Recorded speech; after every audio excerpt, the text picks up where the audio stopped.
Hello, എല്ലാവർക്കും maths ഫാമിലിയുടെ പുതിയ വീഡിയോയിലേക്ക് സ്വാഗതം. അപ്പോൾ ഇന്നത്തെ വീഡിയോ എന്ന് പറയുന്നത് ഒരു കുഞ്ഞു കുക്കിംഗ് വീഡിയോ ആണ് കേട്ടോ. പപ്പായ പുളിശ്ശേരിയുടെ റെസിപ്പിയാണ് ഇന്നത്തെ വീഡിയോയിലുള്ളത്. അപ്പോൾ നമ്മൾ നോർമൽ പുളിശ്ശേരി വെക്കുന്ന പോലെ തന്നെ എന്നാൽ ചെറിയ ചെറിയ വ്യത്യാസങ്ങളൊക്കെ വരുത്തിയിട്ടുണ്ട് കേട്ടോ. അപ്പം നമ്മൾ അതിന് വേണ്ടിയിട്ട് പപ്പായയൊക്കെ ചെറിയ കഷ്ണങ്ങളാക്കി കട്ട് ചെയ്തെടുത്തിട്ടുണ്ട്. പിന്നെ എരിവിന് ആവശ്യമായിട്ടൊരു പച്ചമുളക് എടുത്തിട്ടുണ്ട്. പിന്നെ ഒരു പകുതി തക്കാളി നമ്മൾ കട്ട് ചെയ്തെടുത്തിട്ടുണ്ട്. പിന്നെ നമുക്കിതിന് വേണ്ടിയിട്ട് തേങ്ങ വേണം, പിന്നെ തൈര് കൂടെ വേണം കേട്ടോ. എന്നാൽ പിന്നെ നമുക്ക് നേരെ വീഡിയോയിലേക്ക് പോയാലോ. ഞാനിവിടെ മൺചട്ടിയിലാണ് ഇത് വെക്കുന്നത്. അപ്പോൾ മൺചട്ടിയിലേക്ക് കട്ട് ചെയ്ത് വെച്ചിരിക്കുന്ന പപ്പായ തട്ടി കൊടുക്കാം. പിന്നെ നമ്മുടെ തക്കാളിയും കൂടെ ഇട്ട് കൊടുത്ത് കട്ട് ചെയ്ത് വെച്ചിരിക്കുന്ന പച്ചമുളകും കൂടെ ഇട്ട് നമുക്കിതിലേക്ക് കുറച്ച് ഉപ്പിട്ട് കൊടുക്കണം. പിന്നെ അത് കഴിഞ്ഞാൽ കുറച്ച് മഞ്ഞൾപ്പൊടിയും കൂടെ ഇട്ട് നമുക്ക് വെള്ളം ഒഴിച്ചിട്ട് ഇത് വേവിക്കാനായിട്ട് വയ്ക്കണം. പിന്നെ നമുക്കിത് കുക്കറിലാണ് നമ്മൾ വേവിക്കുന്നതെങ്കിൽ ഒരു 2-3 വിസിൽ കേൾക്കുന്നത് വരെ വേവിച്ചാൽ മതിയാവും കേട്ടോ. അപ്പോൾ ഞാൻ അവിടെ ആവശ്യത്തിന് വെള്ളമൊക്കെ ഒഴിച്ചിട്ടുണ്ട്. പിന്നെ എൻ്റെ ചാനലിൽ തന്നെ ഞാൻ ഇതിന് മുന്നേ പപ്പായ കൊണ്ടുള്ള ഒരു അടിപൊളി എരിശ്ശേരിയുടെ വീഡിയോ ഇട്ടിട്ടുണ്ട് കേട്ടോ. അപ്പോൾ കാണാത്തവരുണ്ടെങ്കിൽ ഒന്ന് കയറി കണ്ടേക്കണേ. അങ്ങനെ തന്നെ നമ്മുടെ വെള്ളമൊക്കെ ഒഴിച്ച് നമ്മളിത് പപ്പായ ഇവിടെ വേവിക്കാനായിട്ട് വെച്ചിട്ടുണ്ട്. അപ്പം നമുക്കിതൊന്ന് അടച്ച് വെച്ചിട്ട് വേവിക്കണം കേട്ടോ. നമ്മൾ ചട്ടിയിലായത് വെക്കുന്നതുകൊണ്ട് കുറച്ച് സമയം എടുക്കും വെന്ത് വരാനായിട്ട്. അപ്പോൾ അത് നമ്മുടെ പപ്പായ അവിടെ വേവുന്ന നേരം കൊണ്ട് നമുക്കിതിൻ്റെ അരപ്പൊക്കെ ഒന്ന് റെഡിയാക്കി എടുക്കാം. അപ്പോൾ അതിന് വേണ്ടിയിട്ട് നമ്മളിത് ഇവിടെ തേങ്ങ എടുത്തിട്ടുണ്ട്. ഇനി ഇതിലേക്ക് കുറച്ച് മഞ്ഞൾപ്പൊടി ഇട്ട് കൊടുക്കണം. കുറച്ച് മഞ്ഞൾപ്പൊടി നമ്മൾ നേരത്തെ വേവിക്കാനായിട്ട് വെച്ചത് കൊണ്ട് തന്നെ ഇതിൽ കുറച്ചിട്ട് കൊടുത്താൽ മതി. പിന്നെ ജീരകം കുറച്ചെടുത്തിട്ടുണ്ട്. പിന്നെ ഒരു 2-3 കുഞ്ഞ് അല്ലി വെളുത്തുള്ളി എടുത്തിട്ടുണ്ട്. പിന്നെ ഒരു 2 ചെറിയ കഷ്ണം കുഞ്ഞുള്ളിയും കൂടെ എടുത്തിട്ടുണ്ട്. അപ്പോൾ ഇനി നമുക്കിതിലേക്ക് കുറച്ച് കറിവേപ്പിലയും കൂടെ ഇട്ട് കുറച്ച് വെള്ളം ഒഴിച്ചിത് നല്ല ഒന്ന് വൃത്തിയായിട്ടൊന്ന് അരച്ചെടുത്തിട്ട് വരാം.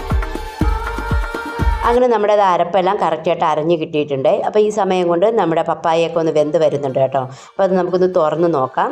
എന്നിട്ട് ഇതിൻ്റെ കഷ്ണങ്ങളൊക്കെ വെന്തോന്ന് നോക്കാം കേട്ടോ. അപ്പോൾ ഞാൻ ചെക്ക് ചെയ്തപ്പോഴത്തേക്കും പപ്പായയുടെ കഷ്ണങ്ങളൊക്കെ അത്യാവശ്യം വെന്തിട്ടുണ്ട്. പിന്നീട് നമുക്ക് ഈ വേണമെങ്കിൽ ഈ തക്കാളി ഒന്ന് നമ്മുടെ തവി കൊണ്ടൊന്ന് ഉടച്ചു കൊടുക്കാം കേട്ടോ.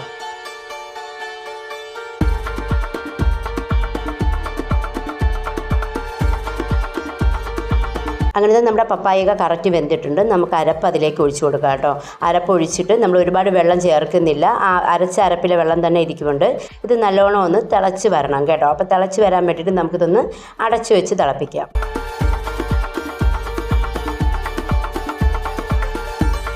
ഇത് ഏകദേശം ഒരു 2 മിനിറ്റൊക്കെ കഴിയുമ്പോഴത്തേക്കും നമ്മുടെ അരപ്പൊക്കെ നല്ലോണം ഒന്ന് തിളച്ച് വന്ന് അതൊന്ന് കറി ഒന്ന് കുറുകി വന്നിട്ടുണ്ട്. അപ്പോൾ ഇത് നമുക്കൊന്ന് ഇളക്കി കൊടുത്തിട്ടുണ്ടല്ലോ. ഇത് ഈ ഗ്യാസ് ഓഫ് ചെയ്തിട്ട് ഈ കറി ഒന്ന് തണുപ്പിക്കാനായിട്ട് വെക്കണം. കാരണം നമുക്കിനി ഇതിലേക്ക് തൈര് ഒഴിച്ചു കൊടുക്കണം. അപ്പോൾ കറി ചൂടാണെങ്കിൽ തൈര് പിരിയാനുള്ള ചാൻസ് ഉണ്ട്. പിന്നെ മൺചട്ടിയും കൂടെ ആകുമ്പോൾ ചൂട് കുറച്ച് അധികം കൂടുതലാണല്ലോ. അപ്പോൾ ഞാനിത് തൈരിൻ്റെ കൂടെ കുറച്ച് തിളപ്പിച്ചാറിയ വെള്ളവും കൂടെ ഉപയോഗിച്ചിട്ടാണ് മിക്സ് ചെയ്തിട്ടുള്ളത്. എന്നിട്ട് നമുക്ക് ഇനി ഒന്ന് തീ ചെറുതായിട്ടൊന്ന് കത്തിച്ച് ജസ്റ്റ് ഈ കറി ഒന്ന് ചൂടാക്കി എടുക്കണം. തിളയ്ക്കാൻ പാടില്ല, ജസ്റ്റ് ഒന്ന് ചൂടാക്കി എടുത്താൽ മതി. ഈ സമയം നമ്മുടെ ഉപ്പും എല്ലാം നമ്മുടെ ആവശ്യത്തിനുണ്ടോ എന്നൊന്ന് ചെക്ക് ചെയ്ത് നോക്കാം.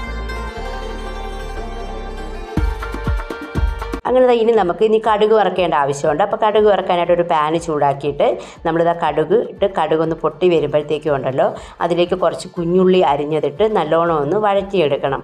കുഞ്ഞുള്ളി ഒന്ന് വാടി വരുമ്പോഴത്തേക്കും തന്നെ നമുക്കതിലേക്ക് 2 ഉണക്കമുളകൊന്ന് ചേർത്തിട്ട് കൊടുക്കാം. ഉണക്കമുളകും കൂടെ ഇട്ട് ഇതെല്ലാം കൂടെ ഒന്ന് വഴറ്റി വരുമ്പോഴത്തേക്കും നമുക്കിതിലേക്ക് കുറച്ച് കറിവേപ്പിലയും കൂടി ഇട്ട് കൊടുക്കണം കേട്ടോ. അപ്പോൾ കറിവേപ്പിലയും കൂടി ഇട്ട് ഇളകിയതിന് ശേഷം നമുക്കിതിലേക്ക് കുറച്ച് പൊടികൾ ആഡ് ചെയ്ത് കൊടുക്കണം. അപ്പോൾ ആദ്യം തന്നെ നമുക്ക് കുറച്ച് ഉലുവപ്പൊടിയും കുറച്ച് കശ്മീരി മുളക് പൊടിയും കുറച്ച് മഞ്ഞൾപ്പൊടിയും കൂടി ഇട്ടിട്ടുണ്ടല്ലോ. ഇത് നല്ലോണം ഒന്ന് ഈ പൊടിയുടെ പച്ചമണം മാറുന്നത് വരെ നല്ലോണം ഒന്ന് മിക്സ് ചെയ്ത് കൊടുക്കുക കേട്ടോ.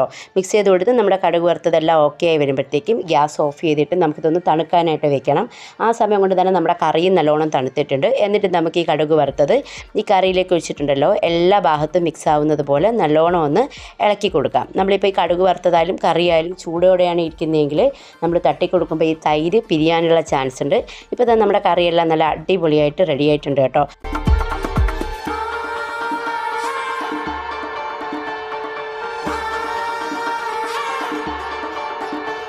അങ്ങനെ നമ്മുടെ പപ്പായ കൊണ്ടുള്ള പുളിശ്ശേരിയൊക്കെ സെറ്റായിട്ടുണ്ട് കേട്ടോ. അപ്പോൾ നിങ്ങൾക്ക് ഈ വീഡിയോ ഇഷ്ടപ്പെട്ടാൽ നിങ്ങൾ എന്തായാലും ഒന്ന് ഇടയ്ക്കൊന്ന് ട്രൈ ചെയ്ത് നോക്കണം കേട്ടോ.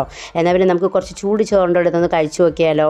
ഞാനിവിടെ നല്ല പച്ചരി ചോറ് എടുത്തിട്ടുണ്ട്. അപ്പോൾ അതിലേക്ക് നമ്മളിതായി കറിയൊക്കെ ഒഴിച്ച് കഴിക്കുവാണ്. അടിപൊളി ടേസ്റ്റാണ് കേട്ടോ. അപ്പോൾ നിങ്ങൾക്ക് എന്തായാലും ഇന്നത്തെ വീഡിയോ ഇഷ്ടപ്പെട്ടെന്ന് വിചാരിക്കുന്നു. വീഡിയോ ഇഷ്ടപ്പെട്ടാൽ ലൈക്ക് ചെയ്യുക, കമൻറ്റ് ചെയ്യുക, സബ്സ്ക്രൈബ് ചെയ്യുക, ഹൈപ്പ് ചെയ്യാനും കൂടെ മറക്കരുത് കേട്ടോ. താങ്ക്